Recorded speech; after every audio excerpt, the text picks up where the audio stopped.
नमस्कार दोस्तों। आज हम बात करेंगे उस सिस्टम की जिस पर करोड़ों युवाओं का भविष्य टिका हुआ है। एसएससी यानी कि स्टाफ सिलेक्शन कमीशन। सरकार कहती है कि वो युवाओं का भविष्य सुरक्षित कर रही है, लेकिन सच ये है कि सरकार खुद युवाओं के सपनों की सबसे बड़ी दुश्मन बन चुकी है।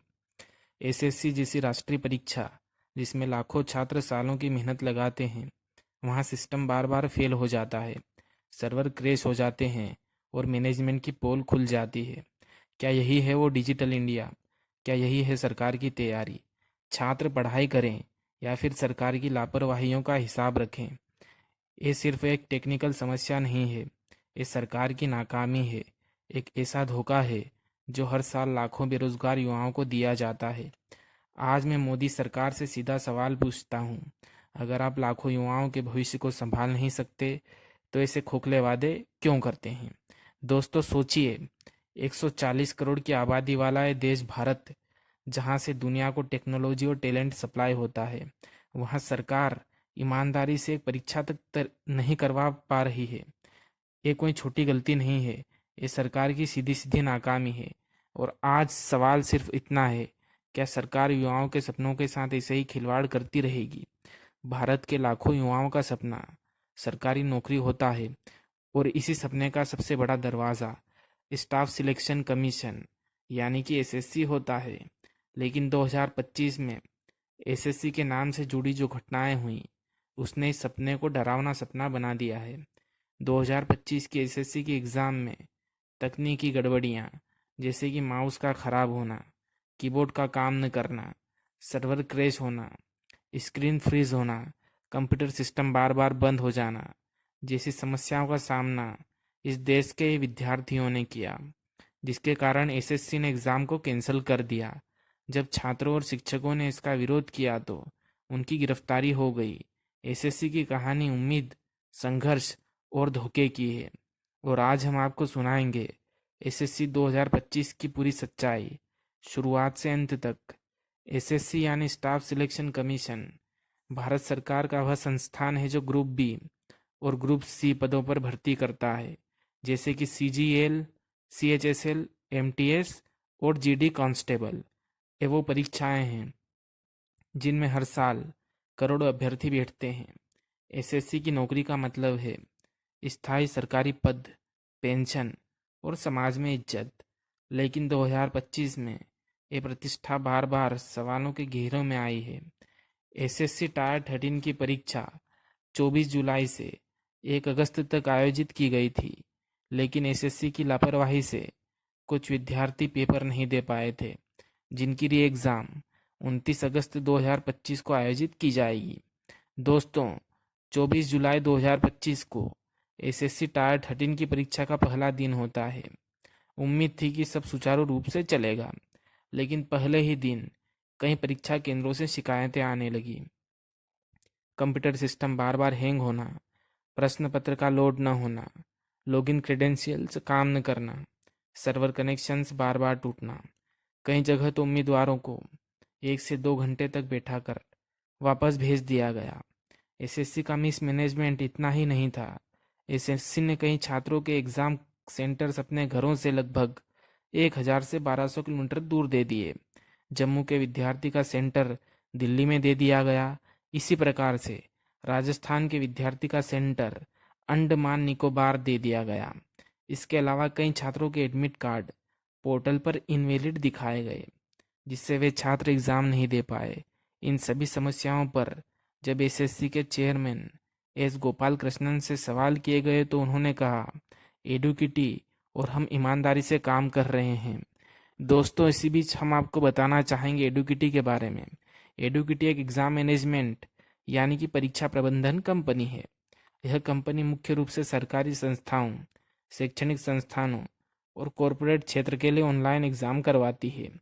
लेकिन एडुकिटी का पूरा रिकॉर्ड देखा जाए तो वह बहुत ही खराब रहा है। एडुकिटी ने सन 2020 में एमपीटीईटी एग्ज़ाम कंडक्ट करवाई, जिसमें तकनीकी खामियों की शिकायतें पाई गई।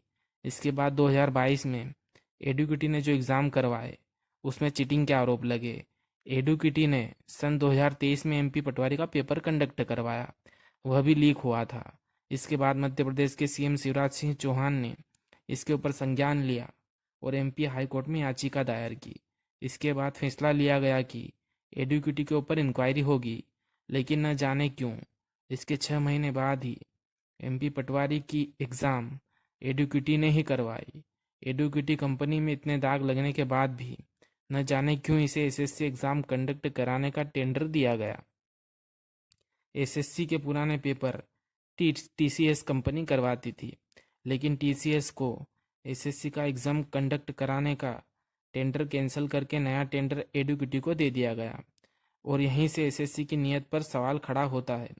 एसएससी की परीक्षा में मिसमैनेजमेंट के कारण छात्र इसका विरोध करने लगे और कई जगह पर विरोध प्रदर्शन शुरू हो गए।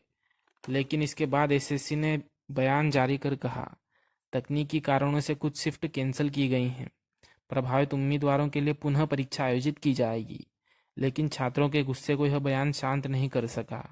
आखिरकार एसएससी ने घोषणा की कि लगभग 55,000 उम्मीदवारों के लिए फेज 13 की री एग्ज़ाम 29 अगस्त को होगी। पर तब तक सोशल मीडिया पर hashtag SSC miss management trend करने लगा था।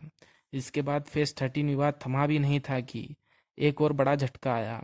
एसएससी सीजीएल टायर 1 की एग्ज़ाम, जो कि 13 से 30 अगस्त के बीच होनी थी, उसे अचानक स्थगित कर दिया गया।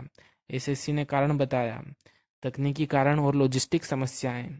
लेकिन छात्रों को यह एक बहाना लगा। इसके बाद देश भर में विरोध प्रदर्शन शुरू हो गए। दिल्ली में एसएससी ऑफिस के बाहर हजारों छात्र इकट्ठा हुए। छात्रों की मांगे थी, तकनीकी गड़बड़ियों की जांच हो, जिम्मेदार अधिकारियों पर कार्रवाई की जाए, परीक्षा प्रक्रिया पारदर्शी बनाई जाए। एसएससी का ऑनलाइन एग्ज़ाम का टेंडर एडुकेटी कंपनी से लेकर टीसीएस को दे दिया जाए। लेकिन जब छात्रों ने एसएससी अध्यक्ष एस गोपाल कृष्णन से मिलने की कोशिश की तो पुलिस ने उन्हें रोक दिया। इसके बाद कई छात्रों और शिक्षकों को पुलिस ने हिरासत में भी लिया। एसएससी के चेयरमैन एस गोपाल कृष्णन से जब पेपर के पैटर्न पर सवाल पूछा गया तो उन्होंने कहा, हमने एसएससी के छात्रों को सरप्राइज दिया है। दरअसल 24 जुलाई के पेपर के 70% प्रश्न 25 जुलाई को रिपीट हो गए थे। इसी पर जब एसएससी चेयरमैन से सवाल पूछा गया तो उन्होंने कहा, छात्रों ने सोचा होगा 24 जुलाई का पेपर 25 जुलाई को रिपीट नहीं होगा और हमने पेपर रिपीट करके छात्रों को सरप्राइज दिया। दोस्तों, यह सरप्राइज भारत देश के भविष्य के लिए कितना खतरनाक है, आप समझ सकते हैं। इसके अलावा कुछ राज्यों से भ्रष्टाचार के मामले सामने आए। पंजाब और हरियाणा से फर्जी डिसेबिलिटी सर्टिफिकेट इस्तेमाल करके परीक्षा में बैठने के मामले सामने आए। त्रिपुरा में रेसिडेंस प्रूफ के आधार पर नौकरी पाने की कोशिश की गई। इन मामलों ने साबित किया कि एसएससी की निगरानी प्रणाली में बड़ी खामियां हैं। ये तो थी एसएससी 2025 विवाद की शुरुआत। आगे की कहानी और भी चौंकाने वाली है। कैसे फर्जीवाड़ा और साजिश परीक्षा प्रक्रिया को खोखला कर रही है और कैसे लाखों छात्रों का भविष्य दांव पर लग चुका है। हमने जब ग्राउंड से रिपोर्ट्स इकट्ठा की तो तस्वीर और साफ हुई। कई परीक्षा केंद्रों पर कंप्यूटर लैब की हालत बेहद खराब थी। पुराने सिस्टम, धीमा इंटरनेट कनेक्शन, कोई बैकअप सर्वर नहीं होना, बिजली जाने पर परीक्षा तुरंत रुक जाना। छात्रों ने बताया कि वे प्रश्न पत्र सिस्टम पर लोड ही नहीं कर पा रहे थे। सोशल मीडिया पर छात्र और कोचिंग संस्थान खुलकर बोले। सोशल मीडिया पर हैशटैग एसएससी मिसमैनेजमेंट पर लाखों लोगों ने आपत्ति जताई।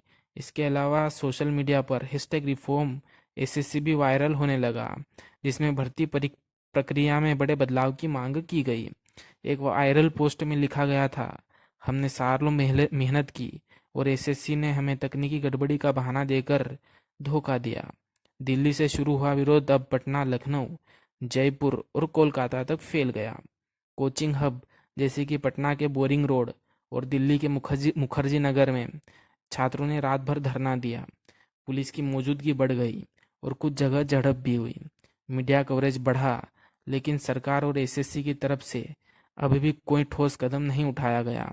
कुछ शिक्षकों ने दावा किया कि एसएससी के अंदर भी भ्रष्टाचार फैला हुआ है, जैसे कि फर्जी उम्मीदवार, टेस्ट सेंटर्स की सेटिंग, तकनीकी कंपनियों के साथ साठगांठ।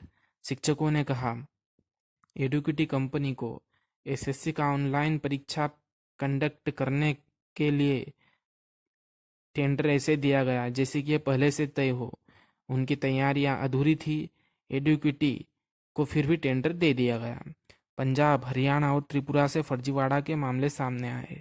डिसेबिलिटी सर्टिफिकेट फर्जी दस्तावेज बनाकर आरक्षण का गलत इस्तेमाल किया गया। रेसिडेंस प्रूफ फर्जी बनाकर उस राज्य की कोटा सीट्स पर दावा भी किया। इन मामलों में एफआईआर दर्ज हुई, गिरफ्तारियां भी हुई, लेकिन इससे असली डिजर्विंग कैंडिडेट्स का नुकसान हो चुका था। इन घटनाओं ने छात्रों की मानसिक स्थिति पर गहरा असर डाला। कई लोग सालों से एसएससी की तैयारी कर रहे थे, लेकिन उनके लिए एकमात्र सपना बन गया था। अब वे कहते हैं सरकारी नौकरी का सपना शायद वह सपना ही रह जाएगा। एसएससी मिसमैनेजमेंट को लेकर कोचिंग सेंटर्स ने भी आवाज़ उठाई। मुखर्जी नगर, पटना और जयपुर के बड़े कोचिंग संस्थानों ने प्रेस कॉन्फ्रेंस कर कहा, अगर एसएससी अपनी परीक्षा प्रक्रिया में तुरंत सुधार नहीं करता तो हम भी आंदोलन में शामिल होंगे। दोस्तों, एसएससी मिसमैनेजमेंट को लेकर मीडिया ने सरकार से सवाल पूछे, लेकिन सीधा जवाब नहीं मिला। कुछ नेताओं ने बस इतना कहा, जांच होगी। छात्रों का कहना है कि ये जांचें सिर्फ समय बिताने के लिए होती हैं, जिनका नतीजा कुछ भी नहीं आता। इस पूरे घटनाक्रम के कुछ मामलों में हाई कोर्ट ने भी दखल दिया। पंजाब हरियाणा हाई कोर्ट ने फर्जी प्रमाण पत्र वाले मामले में कड़ी जांच का आदेश दिया। कोलकाता हाई कोर्ट ने भ्रष्ट उम्मीदवार को बचाने के लिए सरकारी प्रयासों को खारिज किया। कोर्ट ने साफ कहा, भ्रष्टाचार बर्दाश्त नहीं होगा, चाहे उम्मीदवार हो या अधिकारी। एसएससी 2025 की ये कहानी सिर्फ तकनीकी गड़बड़ियों की नहीं है, एक कहानी है व्यवस्था की नाकामी की, भ्रष्टाचार के खेल की और युवाओं के टूटते भरोसे की। लेकिन असली सवाल है, क्या इसमें बदलाव संभव है? इसका उत्तर भी हम आपको देंगे। एक सकारात्मक कदम के रूप में एसएससी ने वन टाइम रजिस्ट्रेशन यानी कि ओटीआर प्रणाली में सुधार करने की पहल की। 14 अगस्त से 31 अगस्त 2025 तक उम्मीदवार अपने विवरण ऑनलाइन संशोधित कर सकते हैं। यह आरक्षणों, नाम और अन्य क्रिटिकल जानकारी में बदलाव करने का आखिरी मौका है। यात्रा शुल्क बचाने और बार बार रजिस्ट्रेशन प्रक्रिया से बचने में यह सुविधा बहुत महत्वपूर्ण है। एसएससी ने साफ किया कि फिजिकल आवेदन स्वीकार नहीं होंगे, सब कुछ डिजिटल रहेगा।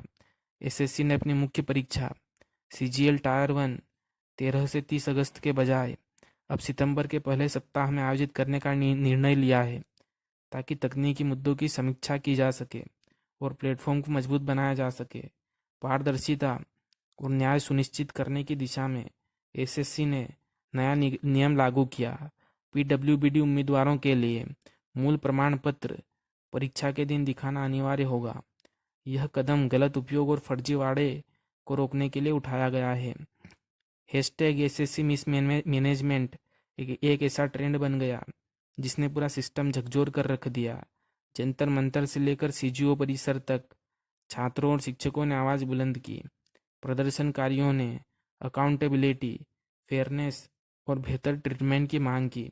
ये आंदोलन दिखाता है कि अगर युवा और शिक्षण समुदाय संगठित हों तो बदलाव संभव है। इस तरह की समस्याओं को रोकने के लिए मेरे पास भारत सरकार के लिए कुछ सुझाव हैं। सरकार परीक्षा प्रक्रिया पूरी तरह डिजिटल और फुल प्रूफ बनाए, अकाउंटेबिलिटी फिक्स हो, जिम्मेदार अधिकारियों को सज़ा मिले, छात्रों का एकेडमिक ईयर बर्बाद न हो और री एग्ज़ाम की जाए। सरकार युवाओं को सिर्फ वादे ही नहीं, न्याय भी दे। ये आवाज़ सिर्फ मेरी नहीं है, ये हर उस छात्र की है जिसने मेहनत की है, और अब ये आवाज़ सरकार तक ज़रूर पहुंचनी चाहिए। मेरा भारत सरकार से आखिरी सवाल है, युवाओं का भविष्य बचाना है या फिर उसे यूं ही लापरवाही की भेंट चढ़ाना है?